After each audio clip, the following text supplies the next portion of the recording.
Students हम देखेंगे preparation of boric acid. Boric acid की हम कमर्शियल लेवल पे प्रेपरेशन देखेंगे कि किस तरह से बोरिक एसिड प्रिपेयर किया जाता है। बोरिक एसिड एक बहुत इंपॉर्टेंट केमिकल है, कंपाउंड है हमारे पास। अगर हम इसके बारे में देखें, इसकी फर्स्ट ऑफ ऑल ऐसा कर लेते हैं कि इसका फॉर्मूला देख लेते हैं। बोरिक एसिड हमारे पास 4 इंपॉर्टेंट टाइप्स में आ जाता है। फर्स्ट ऑफ ऑल जिस तरह से हम देखते हैं कि हमारे पास होता है ऑर्थो बोरिक एसिड, जो कि नॉर्मली हमारे पास बोरिक एसिड जिसकी हम बात करते हैं, ठीक है, ऑर्थो बोरिक एसिड इसको कहते हैं। नेक्स्ट हमारे पास आ जाता है मेटाबोरिक एसिड और ये होता है HBO2, ठीक है, ये होता है मेटाबोरिक एसिड।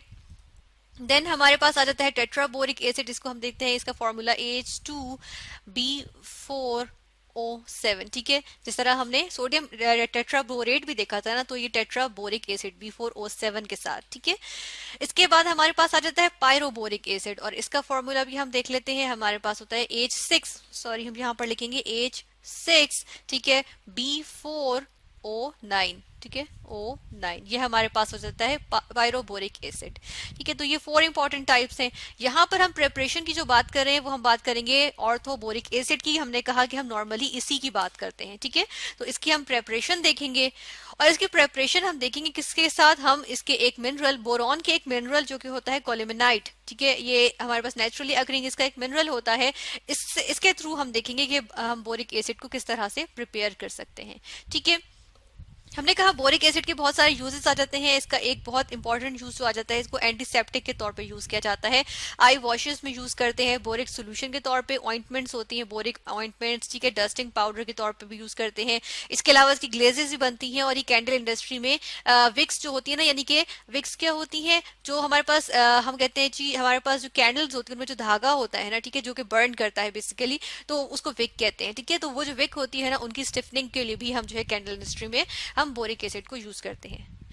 अब यहाँ पर आ जाएंगे हम इसकी प्रेपरेशन पे। इंडस्ट्रियल लेवल पे हम इसके 2 मेथड्स देखेंगे प्रेपरेशन के और दोनों के दोनों किससे हैं, कोलेमेनाइट से, जो कि कोलेमेनाइट हमने कहा कि क्या है, एक नेचुरली अकरिंग मिनरल है, किसका, बोरॉन का, ठीक है। तो इसको हम कैल्शियम बोरेट कहते हैं और कैल्शियम बोरेट का यहाँ पर अगर हम फॉर्मूला देखें या कोलेमेनाइट का बेसिकली हम यहाँ फॉर्मूला देखें तो हमारे पास होता है Ca कैल्शियम के लिए 2B6O11, ठीक है।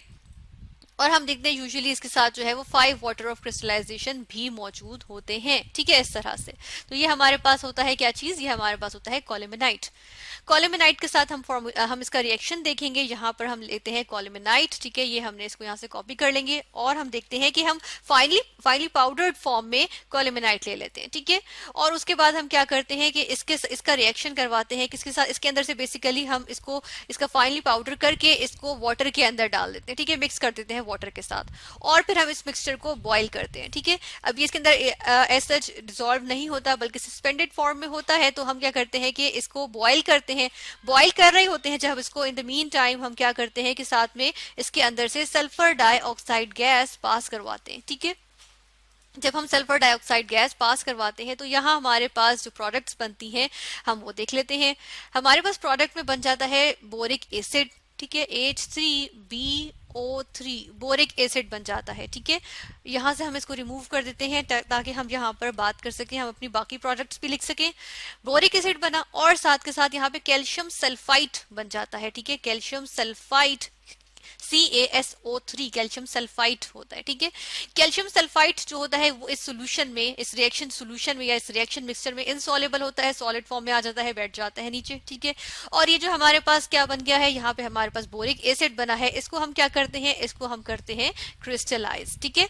इसको हम क्या करते हैं, क्रिस्टलाइज करते हैं। क्रिस्टलाइज करने के बाद इसको हमें सेपरेट करना है, तो सेपरेट करने के लिए हम क्या कर लेते हैं, इसको फिल्टर कर लेते हैं, ठीक है। तो इसको फिल्टर आउट कर लेंगे तो हमारे पास जो है वो बोरिक एसिड यहाँ पर हमारे पास प्रोड्यूस हो जाता है, ठीक है।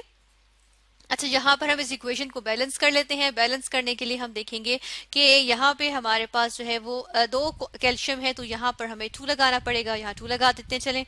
और फिर हम देखते हैं कि बोरॉन यहाँ 6 है तो यहाँ जस्ट 1 है, तो यहाँ पर हम 6 लगा देते हैं, ठीक है। इस तरह से बैलेंस करने के लिए हम देखते हैं यहाँ पर भी हमें 2 लगाना पड़ेगा सल्फर को बैलेंस करने के लिए, और यहाँ पे हम 4 लगाएंगे तो पूरी इक्वेशन हमारे पास एक बैलेंस्ड इक्वेशन आ जाएगी, ठीक है। तो इस तरह से हमने देखा कि ये हमारे पास फर्स्ट मेथड था। फर्स्ट मेथड के थ्रू हमने किस तरह से हमने यहाँ पर कोलेमेनाइट को यूज करते हुए हमने बोरिक एसिड प्रिपेयर किया, ठीक है। और ये हम इंडस्ट्रियल लेवल पे करते हैं। नेक्स्ट हम यहाँ पर देखेंगे कोलेमेनाइट से ही देखेंगे, ठीक है। कोलेमेनाइट को हम दोबारा से यहाँ से चले ऐसा करते हैं, कॉपी कर लेते हैं, यहाँ से हमने किया कॉपी, यहाँ पे पेस्ट किया, ठीक है। यहाँ कोलेमेनाइट आ गया हमारे पास। अच्छा, इसका रिएक्शन देखेंगे और यहाँ पे इंडस्ट्रियल लेवल पे हम किस तरह से कोलेमेनाइट को यूज करते हुए हम प्रिपेयर करते हैं। यहाँ पे हम देखते हैं कि सल्फ्यूरिक एसिड का इस्तेमाल करेंगे, ठीक है। इस केस में हम क्या करेंगे, हम सल्फ्यूरिक एसिड यूज करेंगे, साथ में वाटर भी होगा, ठीक है। यहाँ पर वाटर के साथ इसका बॉइलिंग रिएक्शन होगा, ठीक है। और हम देखते हैं कि यहाँ पे ऑलमोस्ट बॉइलिंग टेम्परेचर तक जाएगा, वाटर के बॉइलिंग टेम्परेचर तक। हम टेम्परेचर भी चले यहाँ पर अभी देखते हैं। इस पहले हम देख लें कि यहाँ पर हमारे पास रिएक्टेंट्स कौन कौन से हैं। यहाँ पे सल्फ्यूरिक एसिड भी साथ होता है, ठीक है। एक्वस फॉर्म में सल्फ्यूरिक एसिड लिया, साथ में वाटर मौजूद है हमारे पास, ठीक है। इसका रिएक्शन होगा, रिएक्शन के नतीजे में हमारे पास क्या चीज बन जाती है हम ये देखेंगे। यहाँ पर एक चीज हम देखते चले कि यहाँ पे जो हम टेम्परेचर प्रोवाइड करते हैं, हम ऑलमोस्ट 98 टू 99 डिग्री सेल्सियस तक टेम्परेचर प्रोवाइड करते हैं, ठीक है। 3 से 3.5 घंटे तक हम यहाँ पर जो है वो इस टेम्परेचर को प्रोसीड होने देते हैं, ठीक है। 3 घंटे हमने यहाँ पर लिख दिया। और हम देखते हैं कि हमारे पास नॉर्मल एटमॉस्फेरिक जो प्रेशर होता है, हम उसी की यहाँ पर हम लेकर इसको चलते हैं, ठीक है। और हम देखते हैं कि फाइनली 3-3.5 घंटे में हमारे पास जो रिएक्शन होता है, उसके नतीजे में हमारे पास यहाँ पर क्या चीज बन जाती है, हमारे पास यहाँ पे बन जाता है जिप्सम बन जाता है, ठीक है। यहाँ पर हम लिखेंगे जिप्सम, ठीक है। यहाँ पर हम लिखेंगे कैल्शियम सल्फेट, ठीक है, CaSO4, ठीक है। और यहाँ पर हम देखते हैं कि .2H2O बन जाता है, ठीक है।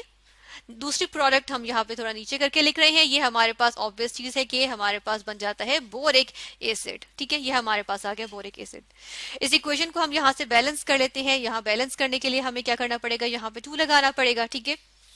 और हम देखते हैं कि यहाँ पर हमें जो है वो 6 लगाना पड़ेगा, ठीक है ना। तो यहाँ पे इक्वेशन को बैलेंस करने के लिए फिर हमें यहाँ पर 6 लगाना पड़ेगा और यहाँ पे हम देखते हैं कि यहाँ पर हमें 2 लगाना पड़ेगा। ये हमारे पास एक बैलेंस्ड इक्वेशन आ जाएगी, ठीक है।